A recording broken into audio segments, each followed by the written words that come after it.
Mr. Lewis is the guiding force as of 1953 with another group of 5 or 6 other individuals that got together and decided that preserving the green space and the open spaces is not only important and a valued pursuit, but necessary for the survival of our township as we know it.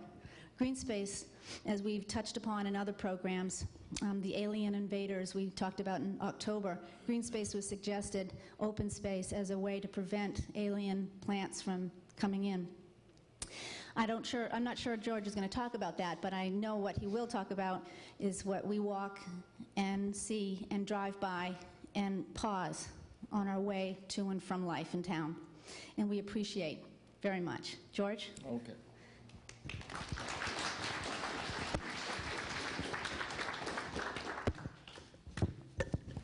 Well, the very first thing that a speaker should determine is how well you can hear me. How about over on the bench? Okay. Sandy? Okay. What was the advice? Try now. Try it now. Do you want to hold this? No. No. This isn't functioning? No. Yeah, it is on. It is on. Great, great. Well, let me get over in the light where I can see what's going on.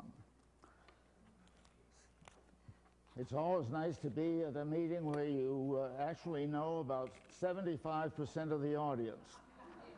You know you're going to win. So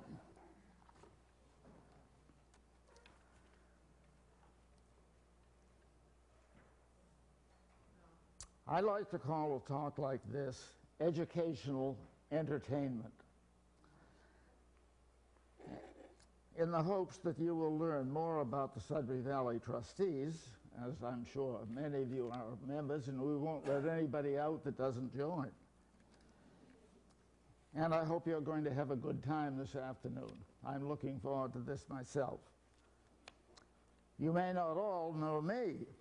In spite of my earlier talks to this society, my famous dialogue with John Powers about the separation of Wayland from Sudbury, a topic I'm not supposed to bring up today, and my participation in a lovely society picnic not long ago at the home of your president on Landham Road, and I hope we do that again this summer. But I am no stranger to Sudbury. As a matter of fact, I am no stranger to this room. In 1938, as a boy of 15, I appeared in a play produced, I thought, in this very room. So I was looking around a couple of minutes ago and I thought, I don't see the stage. Well, it was upstairs. The play was an historical romance based loosely upon the work of a group of Sudbury and Wayland women who had participated in the Federal Writers Project, a wonderful scheme that produced a lot of great state guides and a play about Sudbury and Wayland. These women wrote the play in celebration of Sudbury's 300th anniversary, which was quite a day, from photographs which I've seen of it. I played the role of helper in Miller Thomas Cakebread's Mill, which was just located just northwest of Wayland Center.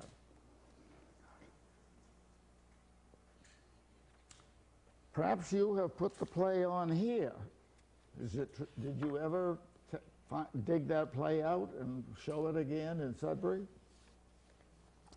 In any event, I often wondered if the play was based upon Esther Forbes' novel published just in the early 1930s entitled Paradise. And those of you who belong to the local book club ought to look that book up and see if it sounds like Sudbury to you. This was the opening performance of the play, and it then moved to the Vokes Theatre in Wayland, and may well have been the stimulus for the dramatic revival of that venerable theatre. Among the cast members was my brother Dick, who vied with Sudbury's Reuben Dunsford. Does that name resonate out there? Who lived on Pekin Road, somewhere along there. There were quite a number of Sudbury people in the cast, but I didn't remember the names of any of the others. Maybe some of you were in the play. For the heart of a young maiden of greater interest to us today was the appearance of a young Alan Morgan as my companion in the mill, long before he became a famous ornithologist and the principal founder of the Sudbury Valley Trustees. My childhood orientation was first to the Wayland Center half of Wayland, where I came to know every field, forest, swamp, stream, or so it seemed to my mother. And oftentimes I was accompanied by Alan Morgan on those trips. Next came Weston, where I went to school from the 6th grade through high school on a special deal worked out by my parents. And there I found my lovely wife, who appeared at many Sudbury Valley trustee meetings. Then came Waltham, where my family shopped, not only at Grover Cronin's, but also at Rufus Warren's shoe store and Ball's toy store. Mr. Warren built a summer camp near Sherman's Bridge in Wayland that is still occupied, and what was considered to be a second home to people who lived in Waltham and Arlington and Newton and so forth. They'd come to Wayland or Sudbury and build a summer camp, where today you go to New Hampshire or Vermont or Maine or Vail, Colorado to find a second home. And Mr. Warren's camp at Sherman's Bridge is a very attractive house. Last of all, I came to Sudbury, where I prowled about the old tavern at the corner of Water Row and the Berlin Road. Photographs and diagrams of that building I planned to donate to the Sudbury Historical Society sometime, because I think they're perhaps the only photographs of that particular building, which was destroyed shortly afterwards. I climbed to the top of Knobscott Mountain with my BU students and took my BU students to the top of Round Hill many times. Much later, my family and I came to Sudbury to shop. Country Living, the A&P, or the First National, McKinnon's, of course, Ski Wax at Brine's, and finally, loyal patronage at the Sudbury Coffee Works. Then one day, I found myself in the basement of the Martha Mary Chapel, helping my new friend, Lee Swanson, salvage charred architectural plans of Wayside Inn. And after that, I worked several days upstairs, as many of you have done, in looking at your map collection. Sudbury residents should take much pride in their role in supporting and encouraging the efforts of Sudbury Valley Trustees in its early years. We were determined to preserve those undeveloped areas that gave Sudbury its rural aspect and contributed so much to its way of life. To start with, however, we must all drop back mentally to 1953. Many of you here this afternoon were returning servicemen and women at that time. Sudbury was still a town not much different from the one we see in Beer's 1875 atlas. Lots of open farmland, orchards, greenhouses by the million, market gardens, occasionally interrupted by forested land and rocky slopes.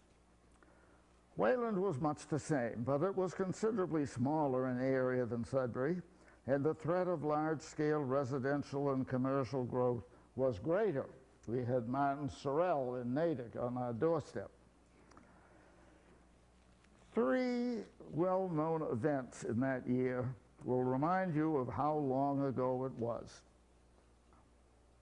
The first ascent of Mount Everest, the crowning of Elizabeth II, and the discovery of DNA and RNA. It was a long time ago. Weekend hikers, canoers, birders, and fishermen, even trappers in the river meadows, were all aware of the real estate developers at our boundary.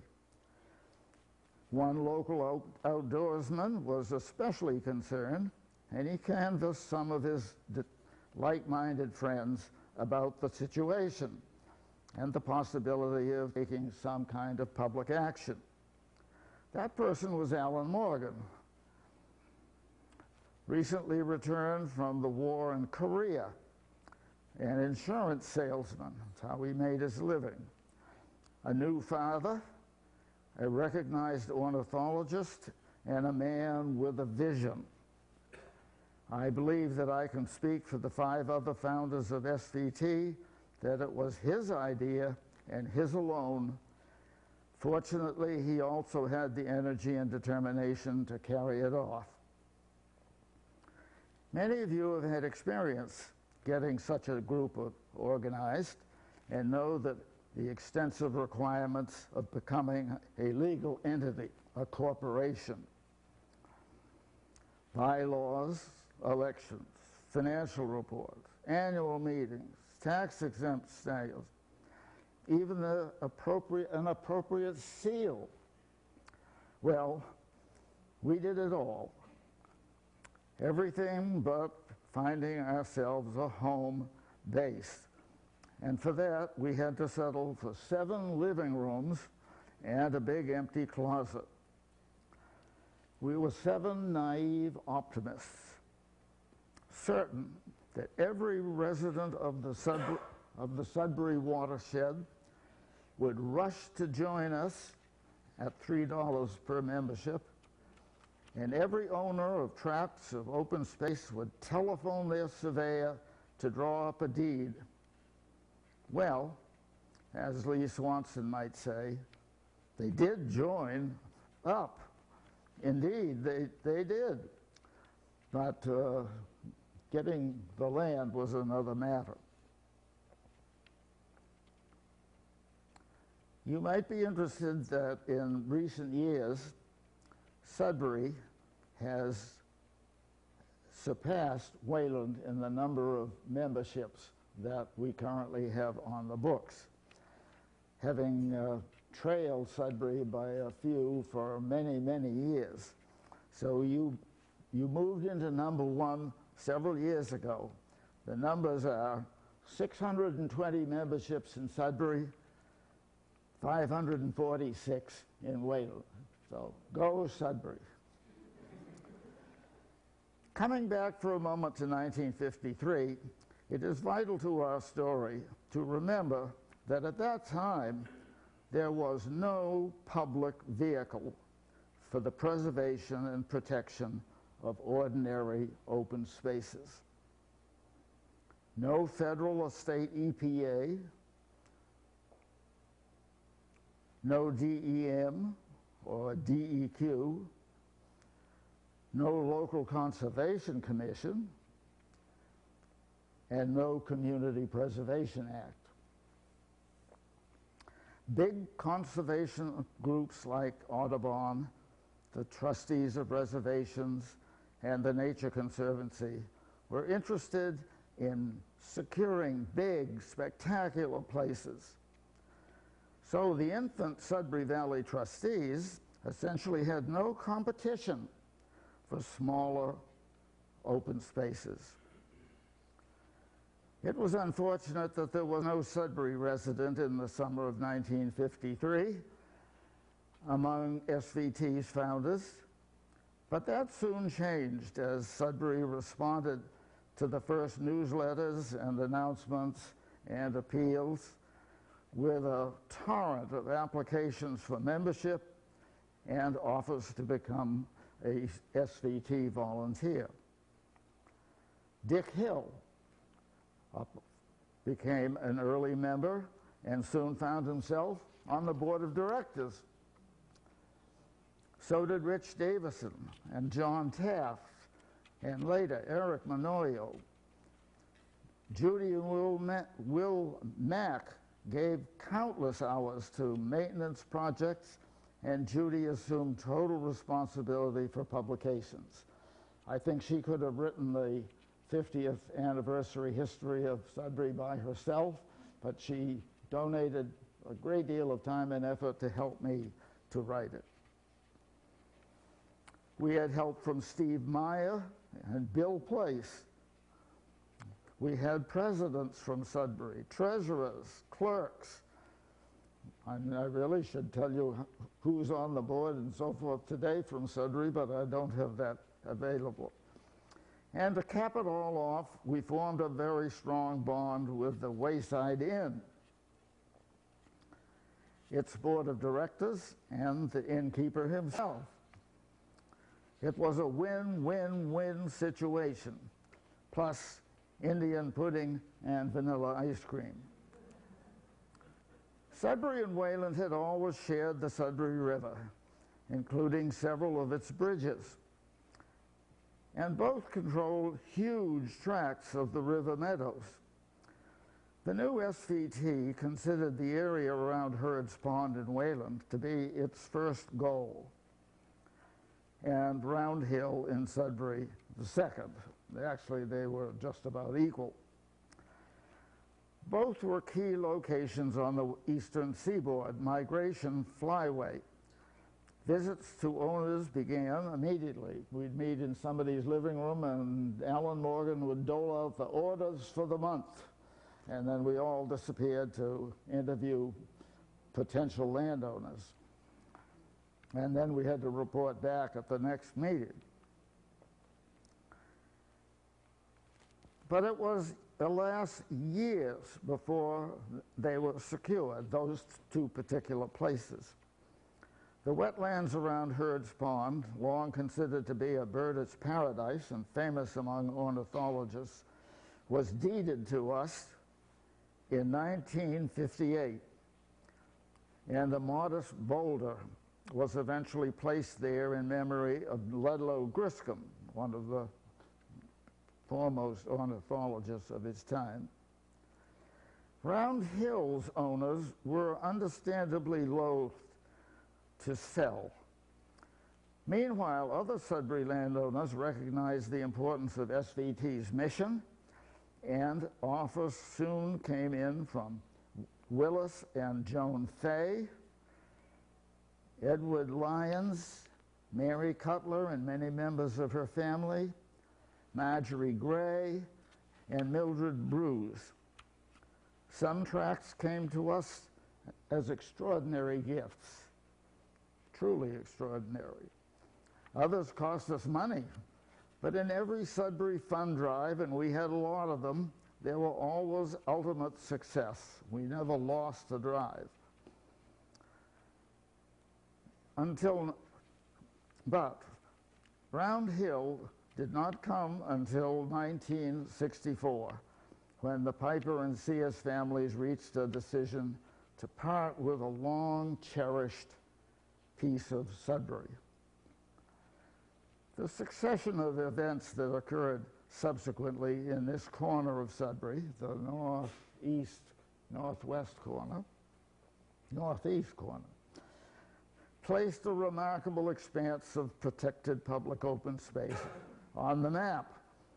Quick action by the town of Sudbury preserved the historic agricultural landscape surrounding Round Hill, today's Lincoln Meadows. Next came the approval by the Congress, National Congress, in 1965 of funds to expand the original Great Meadows National Wildlife Refuge in Concord along more than 10 miles of the Sudbury River. This accomplished in one stroke what the 7 founders of SVT had set out to achieve in 1953. The acquisition of land for the new refuge, mostly in Sudbury and Wayland, by eminent domain, included many properties already belonging to Sudbury Valley trustees. And this helped to rebuild the SVT's depleted cash position. And we couldn't wait to go out and spend the money. Finally, the purchase of the old Elbenobscot camp gave the Fish and Wildlife Service a splendid site for its new regional headquarters. And think of all the land it took off the tax rolls. Maybe you didn't think of that. It didn't take long to learn the value of our tax-exempt status, and we began to develop a more sophisticated land planning function. We also honed our abilities to help local towns to acquire open spaces that came on the market unexpectedly. SVT stepped in to purchase the land and root cellar at the foot of Round Hill, which didn't come with the first purchase that we made, for the town of Sudbury at a critical time when Sudbury couldn't get a town meeting going fast enough to pay Mr. Umbrella off. Later on, we paid for the entire Cutler farm in Wayland when it came on the market and town meeting was too distant for us to close the deal. And I tell you, we naturally got repaid at some point for that. When time was of the essence. From that, we moved to acting as catalyst in bringing several potential buyers of a tract together. When you had a big tract come on the market for $3 or $4 million and several bidders for it and so forth, we formed teams to work on accomplishing that.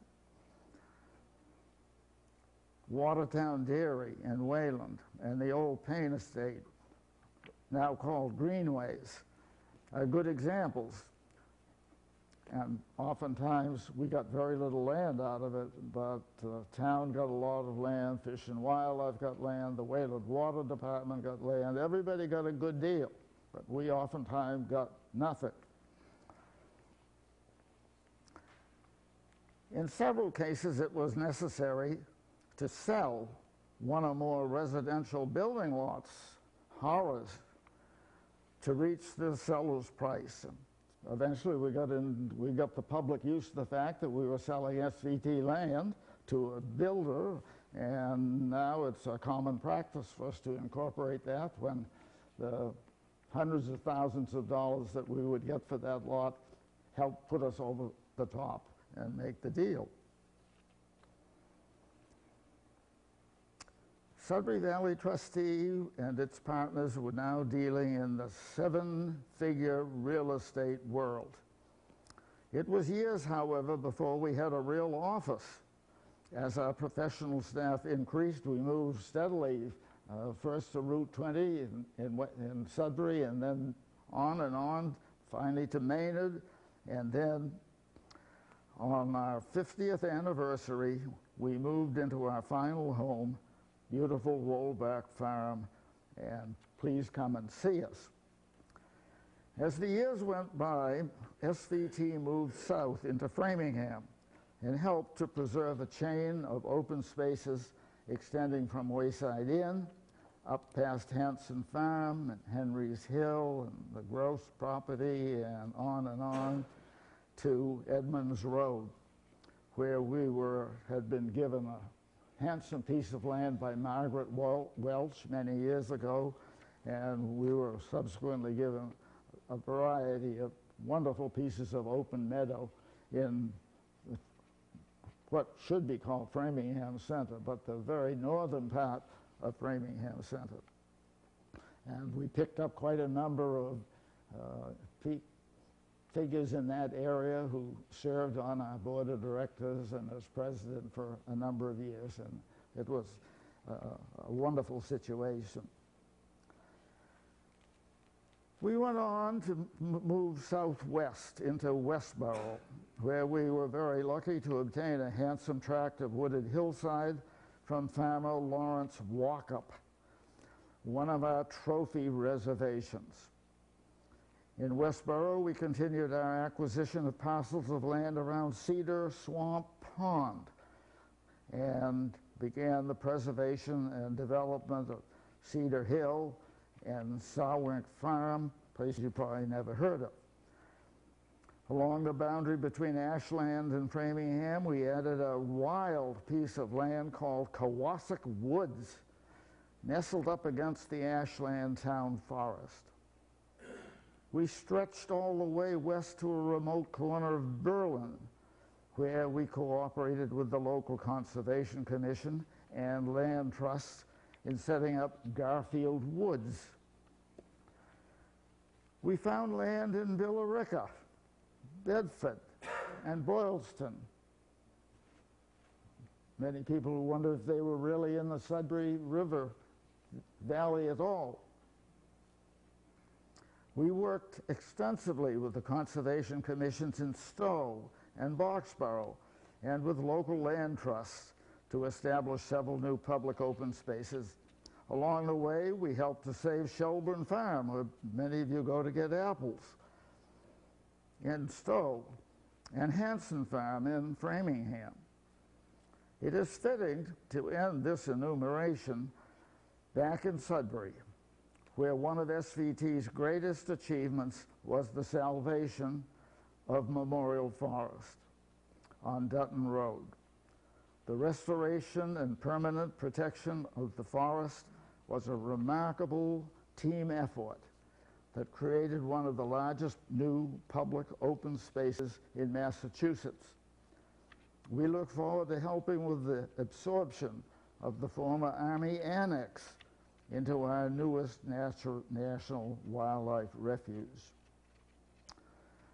Next, in no particular order, is a look at some of Sudbury Valley Trustees' 103 reservations in areas where we hold conservation restrictions, totaling over 3,000 acres. I noticed in the announcement of my talk that the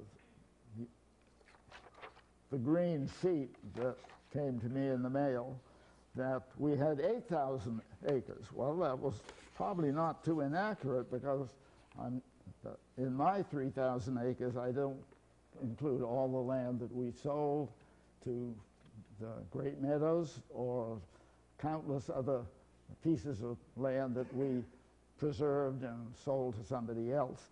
So it was a lot of land for our organization.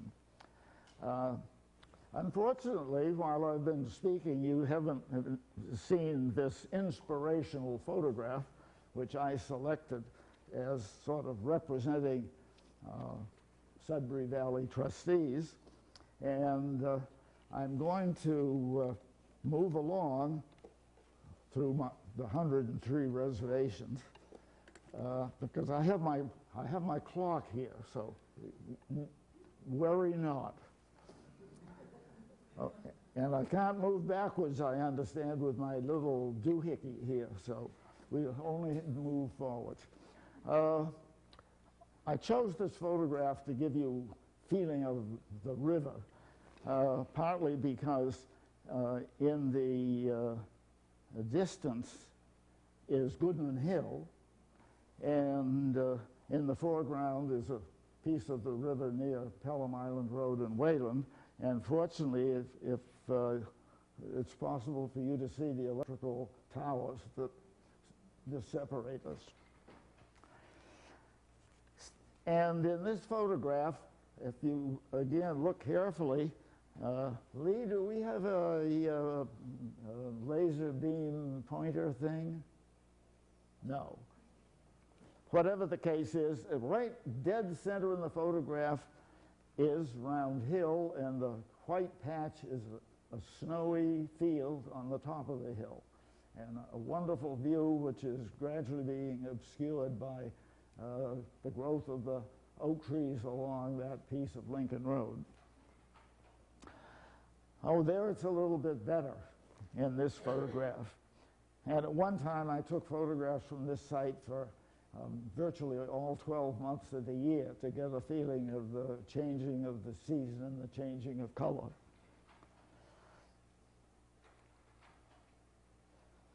But the river does look differently in different places. All along the river you have a new landscape and a new vision of the countryside. This is the falls at Saxonville after a very heavy rain or melting snow. But there's more to preserving open spaces than just the Sudbury River and its extensive system of brooks and streams. There are all kinds of wonderful growing things. This is a little view of Alan Benjamin's pond in Wayland, which he gave to the trustees, with typical field and forest flowers in the foreground. But there are also people associated with the river, and you could take a census of the busyness that goes on along the river with canoes and motorboats and the like. This is the old Sherman's Bridge, the original, not the original wooden bridge, but the one that preceded the bridge we have there today. Oh my goodness, do I have an upside down photograph? No lecture with slides should be without an upside down photograph. So I won't. All right, the first true reservation that I want to show you is the most distant, I believe, or close to it from where we are, but an absolute delight. It's called Garfield Woods, and it is in Berlin, on the very far side, directly adjacent to the Clinton border. And you would get there by going out Hudson Road, I believe. Anyway, North Brook, a permanent stream, flows down through Garfield Woods, and is really the focus of entering the reservation. And you follow the brook downstream for several hundred feet before you turn off into the forest and up a fairly steep hill. And it was a great place to have a picnic. There's a lot of parking along the road there. You walk in a very short distance, and there's an open space right next to the brook where you could spread out a blanket and have a very pleasant lunch. But it's famous for its rocks. It has one of the great collections of this part of the country, and big boulders that came from somewhere, probably, who knows, Mount Wachusett, Monadnock, but we're talking big here. This is the North Brook coming down through those boulders, where you have spectacular series of little cascades in between these giant rocks, which are sort of jumbled along the east side of the reservation. This is, I think, the #1 boulder of the place. But every time you turn around, there's a fantastic view, and it has a gorgeous collection of ferns at every turn. The famous map that was turned upside down would be a good thing to have in your hand, and I have one here on the table you can look at later, available from Sudbury Valley Trustees. It's a wonderful map, plus a description of each one of these places that we're looking at.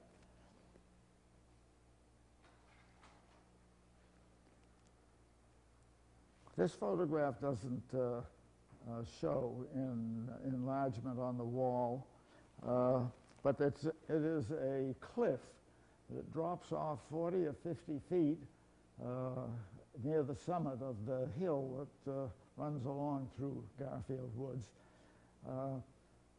We were working here with the Berlin Conservation Commission and other parties who had already preserved parts of this particular area. But this is the place where you hold tight to that 6-year-old you took here to have fun on a trip.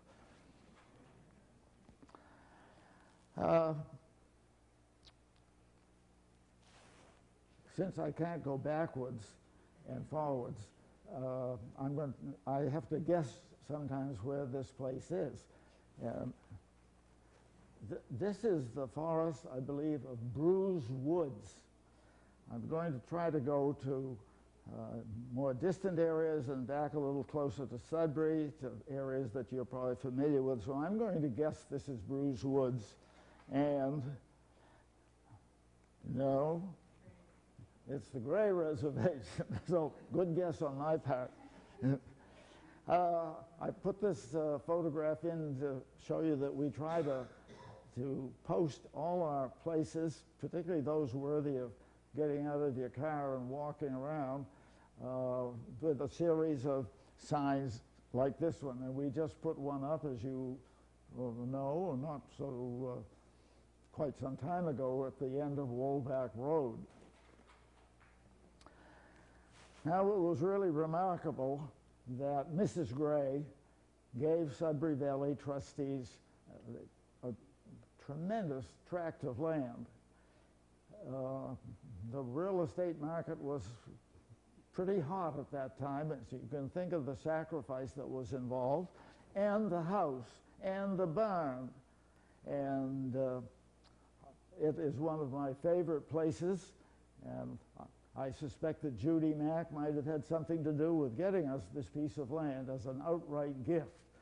Right next to it was the Haynes Meadow Sudbury's Conservation Commission land, and there was the land over by the school with the tremendous sinkhole, and it turned out to be a wonderful setup. And I must be here 5, 6, 7 times a year, because it always has a new face. Well,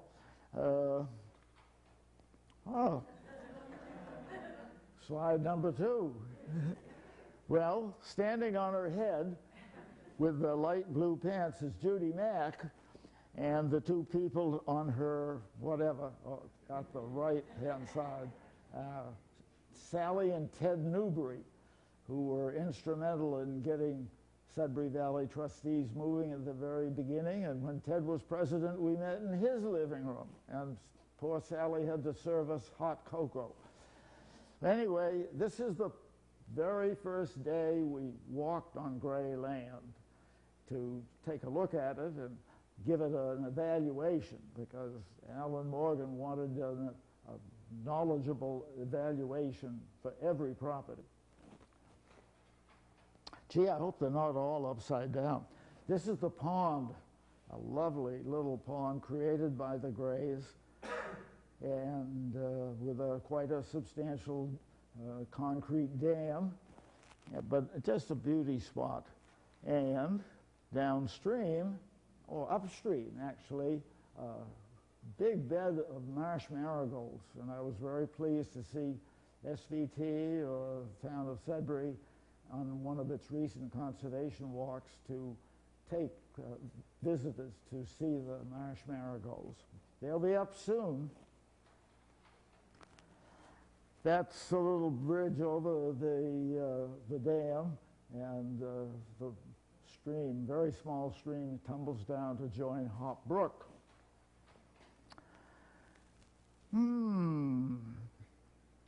That looks like Gray land, but let's see what it is. There's the famous map. Now, the famous map is right side up here, but it's still at such a scale you won't see anything.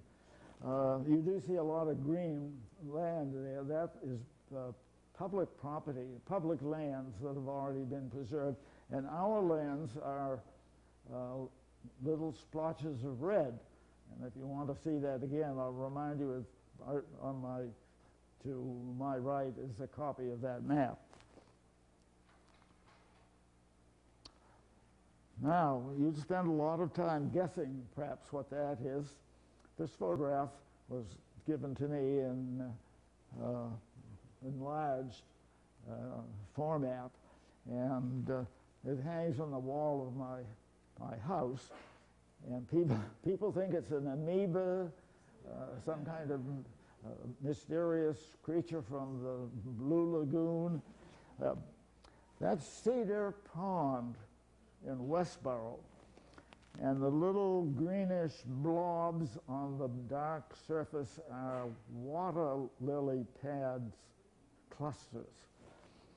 And on the right-hand side of the photograph is the start of the Sudbury River. So this is a reverential spot. This aerial photograph taken from several thousand feet shows Cedar Pond Road in the upper right.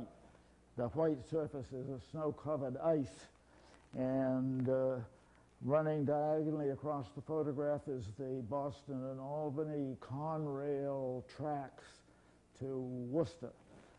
And all of the little things that look like houses at the bottom of the photograph are cars that come into Conrail storage yards there, with whom we had a long battle years ago. They're shipped from here to Framingham and then out to dealers. This is the outlet of Cedar Pond. I have never actually been on the pond. I'm sure Ron McAdow has been many times there. Looks like you can just dive in with the canoe, but I understand it's a pretty mean tangle for the first quarter mile or so, till you go under what? The Massachusetts Turnpike. Ron, do you recognize this photograph? No. I thought that might be you in the red shirt, starting a downhill trip to Lowell. But I can see some cedar growing in the background, typical Cedar Pond marginal bog. This is Cedar Pond frozen. The best way to see it is winters, where you can crawl through all the brush on the surrounding area and out onto the ice. All right, back to civilization. There again is a view from the south of Round Hill on the right-hand side, and that snow-covered field at the top. This is the commonest view from Round Hill. Looking due south, you see Goodman Hill to your right, and it pretty much hides Knobscot, so you don't get any view of Knobscot from there.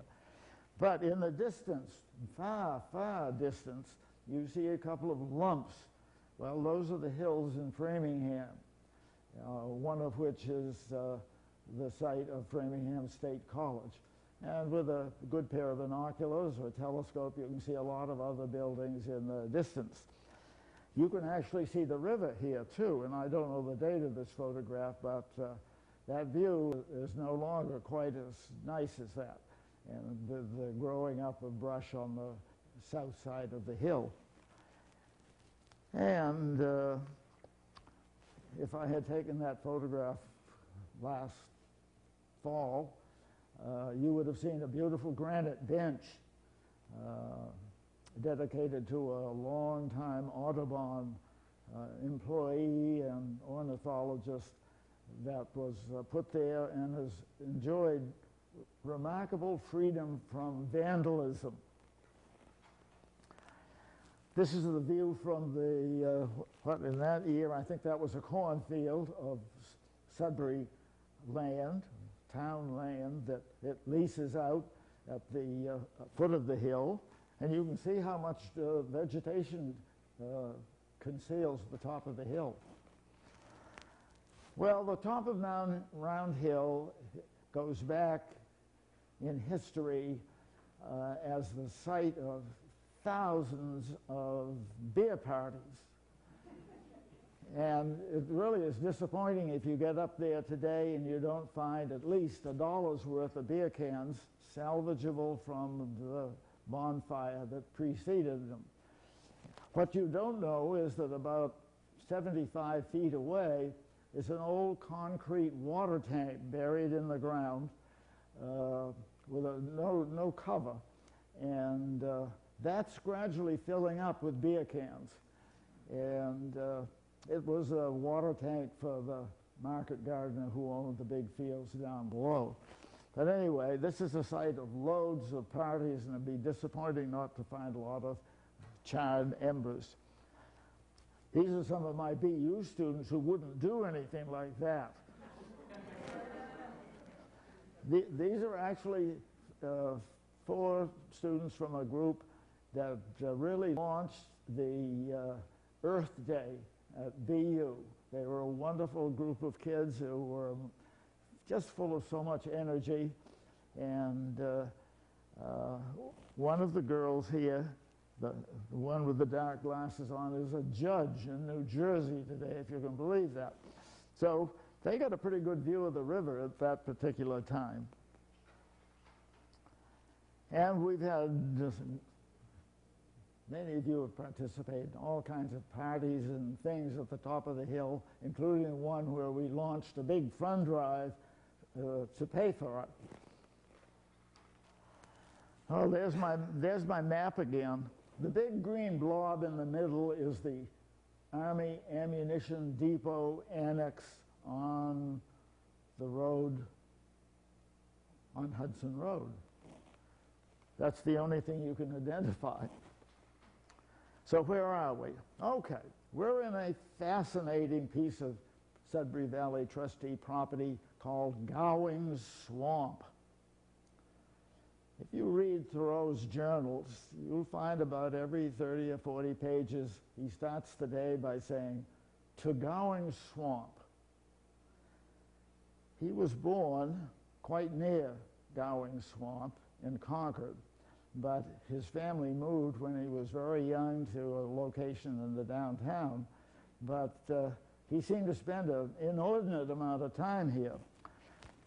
He had discovered that this bog, this place, was a quaking bog, that you might be likely to walk out on the surface of the bog if you're looking for cranberries or something like that, and you might plunge through down into icy cold water, as many cows have been thought to have happened to them in quaking bogs in other places. And these are 2 Sudbury Valley trustee visitors moving quite gently out into the bog because they know that they might fall through the surface into cold water.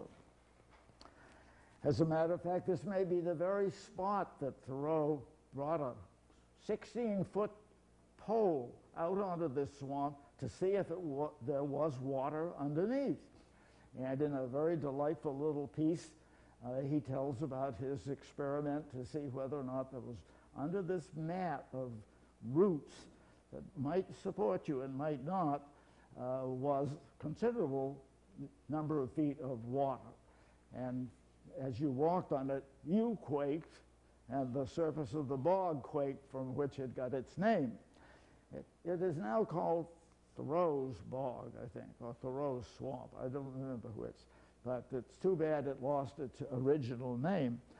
At the center of the photograph is mostly sphagnum moss, and then surrounded by the little ericaceous plants that would be commonly found in this site. Among the things that this bog is famous for is pitcher plants. And in the middle of the photograph here, you can see the cluster of leaves at the bottom and the thing that holds the moisture that attracts the insects. And there is a blossom, but you have to look hard to see the blossom. It's quite a deep red at the top of the photograph. Now you can see pitcher plants over at Garden in the Woods, but you know that maybe Garden in the Woods bought those somewhere and put them in there. This is the real McCoy.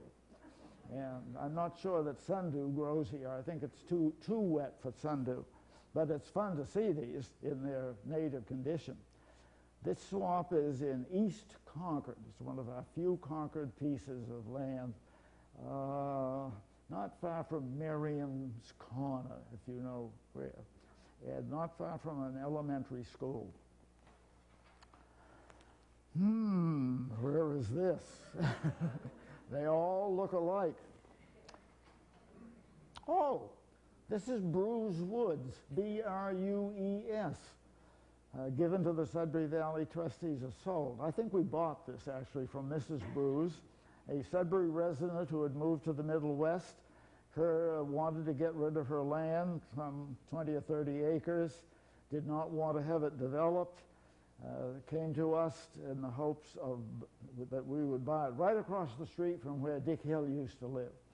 And so we got together a fund drive and raised the money to pay Mrs. Bruce.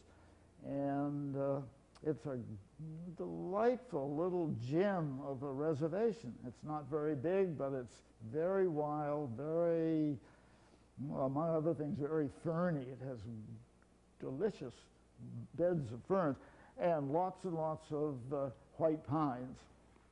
The first picture I showed you was to show you what the white pines are like. Really, it's like a cathedral in there. Down at the foot of the hill, you go over several duck boards and across what is the headwaters, I think, of New Bridge Brook. And I'm sure it's New Bridge Brook, which you see being bridged here with probably a Sudbury Valley trustee supplied and built by SVT volunteers. And remember that when subsequent years we got an opportunity to buy the, I'm trying to think of the name of the people who own Twin Ash Farm. Thank you. Anyway, that gave the Sudbury Valley Trustees a chance to enlarge Bruce Woods with land and to sell the lot behind this barn to a new owner who built up what I think was a rather handsome house there. Well, back to the map. I'm trying to think of what all the green is over on the left-hand side, but I can't tell you. Well, this is the gateway to what, Ron? Walkup. Walkup and Robinson Reservation in Westboro. Mr. Walkup is the man I mentioned in my talk. Approached Alan Morgan to see if he would be interested in making this tract of land an Audubon reservation. Audubon has 12, 15, 20 reservations around the state. They're generally pretty large size, but evidently Mr. Walkup, who was a farmer, dairy farmer, thought that he might give this to Audubon. Well, as circumstances worked out, Audubon rejected it. And Alan Morgan, who was then the director of Audubon, said, well, let's give it to the Sudbury Valley Trustees. The nice thing about it is it came with a lot of cash because Mr. Walkup's farm was being crossed by 495. So you and I paid for 495, which paid Mr. Walkup for the piece of his farm that they took.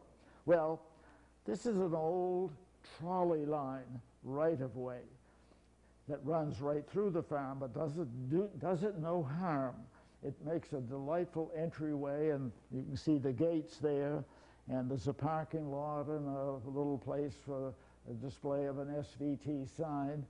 And it's located in the middle of huge office buildings within a quarter of a mile or closer.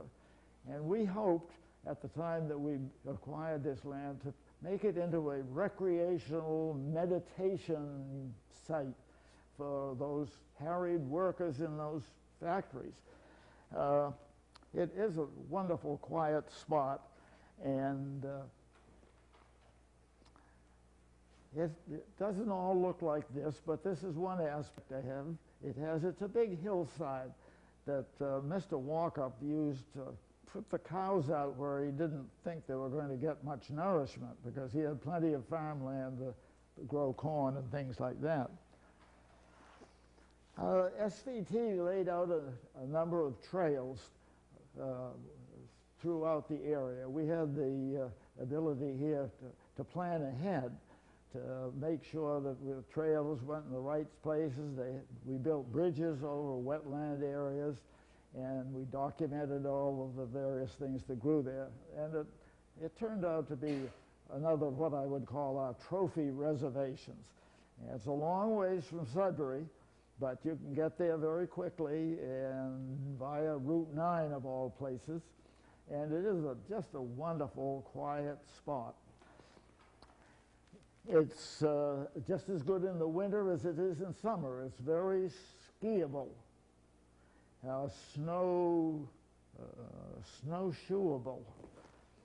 And we've gone beyond here. I was going to show you another photograph of, must have been the introductory one that I didn't recognize.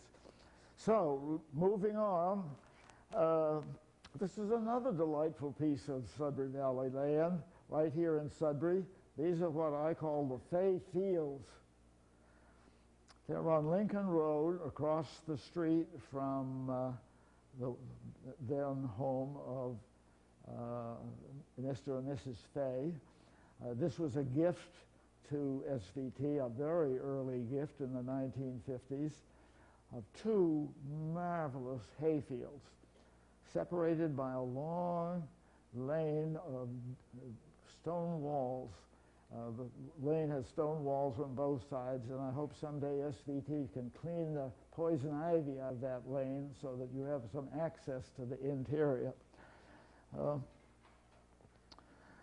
These fields have been rented out by SVT for 40 years or so, and I am assuming that the farmer who cuts this hay every year pays us something for it. I don't think he pays the town of Sudbury, but it's always a delight coming down Lincoln Road to look out the window of the car and see those fields any time of the year, but particularly when they've just been hayed. What you don't know is out and back is quite a piece of woodland, which came with the fields, through which runs a rather nice brook.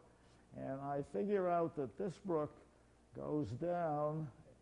It does not come out at Davis Farm, but it comes out in a cranberry bog near the 90-degree bend in Water Row. If you trace that brook back up to its headwaters, I believe it's the brook that comes down through the Fays property.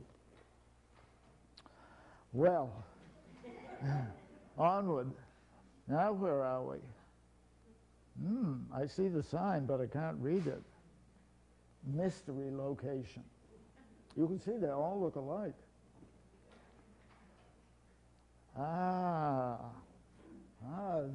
That piece of property is in Southborough. It's a little tiny tidbit of land that is known as the Turin Reservation and Wildlife Refuge. I think she called it a wildlife habitat. Yeah. Mrs. Turin was an enthusiastic member of SVT who guided us along in the late 80s, early 90s with considerable vigor. When she heard the land next to her house in Southborough was on the market, a bit of very tortured woodland, she and her husband whipped up the money, bought it away, and I don't know how they found SVT, maybe through Whit Beals. But whatever the case is, she gave us the land behind her house, and I did one of the initial surveys of the property and found it was just a delight of woodland, wildflowers, terrific ferns, and more huge boulders. We must have a collection of reservations with lots of big rocks, and this is one of them. This is the parking lot off, I believe, Oak Street in Southborough for this reservation. Running along one side of it is a short stretch of the old Bay Path, a sign for which is on the road that runs through this part of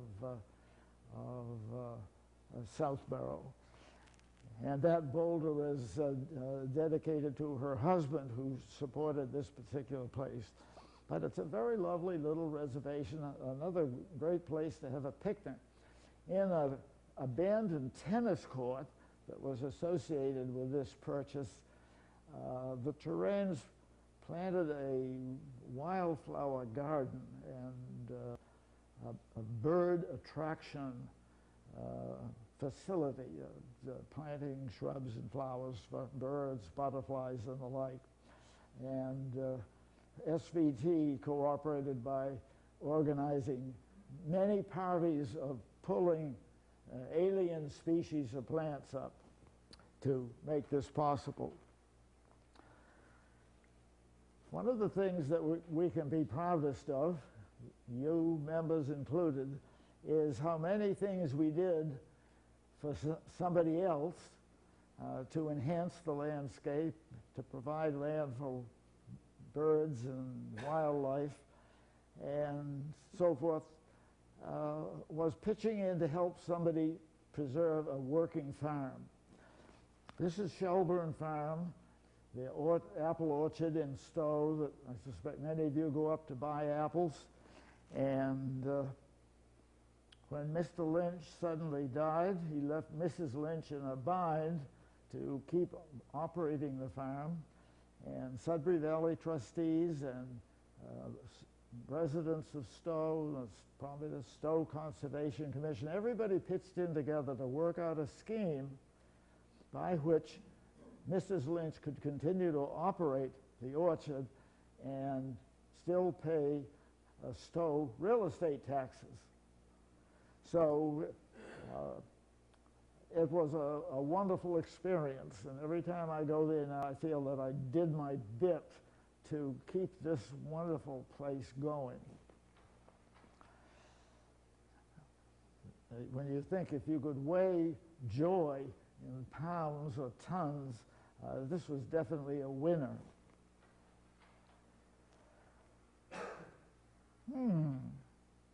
Oh, this is Stearns Farm on Edmonds Road in Framingham. When Mrs. Welch gave us that huge piece of land in Framingham Center, a big piece of it was Stearns Farm, which some of you probably visited years and years ago when Penelope Turcotte was the queen of Stearns Farm. And if you walked out into her garden with heels on your shoes, she'd be bustle right over and tell you to get out of the garden. Now, today, SVT runs Stearns Farm during the summer, and is a very successful member of the Community Assisted Agriculture or something, in which you can get a membership and so many pounds of produce during the summer months. And I think we're very proud to have this and to perpetuate its lifetime use. George? Yes. Not wishing for us to take credit for the hard work of someone else. It's a different organization, the Stearns Farm Community Support Agriculture, that runs it, and we only have a use agreement with them. That's true. They do a beautiful job. But they wouldn't be there but for us. No? No? Can't argue with that. All right. Another really amazing situation developed at the Payne Estate in Wayland. This building is the oldest house in Wayland, And I might throw in here the fact that 15 or 20 years ago, we helped preserve the surroundings of the oldest house in Framingham by diligently going out and buying up land around the house to make sure that it wasn't destroyed through other residential construction. Anyway, this is the oldest house in Wayland, which happened to be on this estate, so it's purely coincidental. But SVT and the Wayland Historical Society did a great deal of work when this house was abandoned in measuring it and learning all about its ins and outs. And then, in the deal that was worked out, the primary purchaser of this property, which ran $6 million, the basic purchaser was to build a retirement community, including assisted living and hospice and so on, a large condominium complex of perhaps 40 or 50 condominiums, 6 or 7 or 8 plain ordinary houses like you see in a typical subdivision, and what else did they get? And the 1654 house. All of this was part of the deal. Oh, Fish and Wildlife got a big piece of it too. And the town of Wayland got a huge amount of land for future municipal use. This is a view which will be undisturbed. This field, or the trail that crosses it, will stay forever. And there's that house in the background, the house itself being close to Old Connecticut Path. This field could be a soccer field, and I know what soccer fields mean in Sudbury. There's a constant search for new soccer fields. Well, this one is put aside for recreational use for the town of Wayland, and probably with a little drainage thrown in. At a great bend of the Sudbury River, which some of you may have gone around, the 90-degree turn near Hurd's Pond, we're developing a new and better landing for canoes and conducting an extensive archaeological dig at this site, which we feel will be fruitful in the future. So this is something, everybody got something here. Well, I think we're coming towards the end here. We're back out in the marshes. Our original goal, oh, I know where we are. This is our first purchase.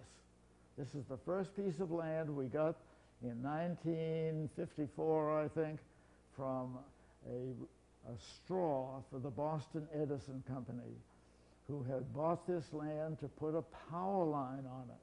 Well, the power line didn't go through here because a former SVT member got on her high horse and successfully defeated the proposal. Anyway, Edison wanted to get rid of the land, so this real estate person sold it to us for $10, just under 9 acres, all wet. And this photograph was taken from the 4-arch bridge by the Wayland Golf Course. So that was our first purchase.